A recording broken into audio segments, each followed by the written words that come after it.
Oke, kalau kita sudah tahu sebelumnya terkait dengan moral hazard, kalau dalam bisnis digital, khususnya bisnis online ya, paling banyak bentuk moral hazard itu salah satunya adalah fraud atau penipuan. Fraud dan moral hazard itu sebenarnya agak berbeda ya, tapi kalau saya bisa artikan bahwasanya fraud itu adalah buah dari moral hazard. Kalau moral hazard itu sebenarnya tidak bisa dibuktikan secara jelas, tapi kalau fraud itu jelas bisa dibuktikan. Misalnya dia melakukan penipuan di toko online misalnya, atau dia melakukan pemalsuan laporan di laporan online-nya, laporan keuangannya. Itu adalah beberapa bentuk fraud. Tapi kalau kita lihat ya, ternyata saya itu kaget. Ternyata di Indonesia itu fraud sudah sangat berbahaya.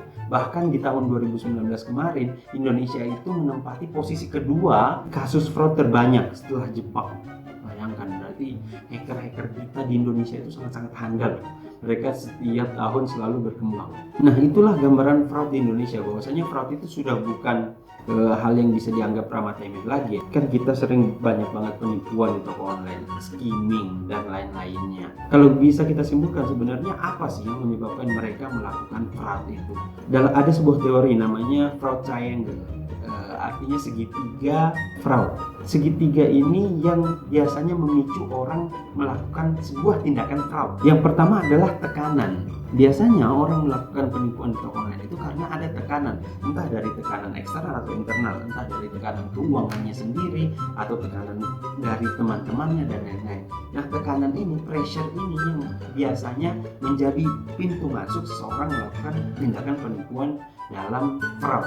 Lalu yang kedua adalah opportunity atau kesempatan. Di mana ada kesempatan, di situ ada jalan. Sehingga kalau ada kesempatan, seseorang yang bisa melakukan fraud itu artinya ada kemungkinan dia akan melakukan fraud. Lalu yang ketiga adalah rasionalisasi.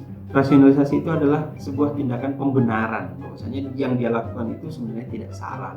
Nah, tiga hal ini yang seringkali memicu seseorang untuk melakukan tindakan fraud. Tapi belakangan ini triangle fraud ini berkembang menjadi fraud diamond. Artinya ada tambahan satu lagi, yaitu kemampuan. Kemampuan seorang pelaku dalam melakukan fraud itu juga menjadikan sebuah alasan tersendiri di mana seorang melakukan fraud, melakukan penipuan. Karena bayangkan saja, kalau dia nggak bisa melakukan fraud itu nggak mungkin, walaupun ada kesempatan, walaupun ada tekanan, walaupun yang dia anggap itu benar, tapi kalau dia tidak mampu melakukannya itu tidak mungkin dia lakukan.